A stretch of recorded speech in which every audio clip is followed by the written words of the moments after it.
আপনারা দেখবেন প্রতিটা মানুষের কিন্তু একটা দেখবেন যে এক্সপেরিয়েন্স থাকে, অভিজ্ঞতা থাকে। তো মানে প্রতিটা মানুষের আলাদা, আলাদা কিছু দেখবেন যে টেকনিক থাকে।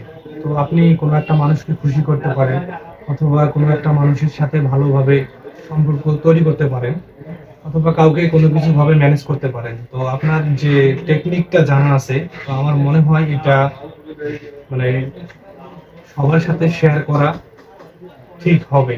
তো যখন আপনি কারো কাছে এই বিষয়টা শেয়ার করবেন আর যার সাথে আপনি এই টেকনিকটা খাটান, তো তখন দেখবেন এই মানুষটা জানার পরে দেখবেন সে কিন্তু অনেক আপনার প্রতি আরকি তার আস্থায় কিছুটা হলে কমে যাবে, ভরসা কিছুটা হলে কম পাবে আপনাকে। তো আমার মনে হয় যে আপনার যে লজিক গুলো আছে, যে টেকনিক গুলো আছে, তো এগুলা সবার সাথে শেয়ার না করা। তবে অবশ্যই যদি মানে শেয়ার করেন তাহলে অনেক ক্ষেত্রে ভালো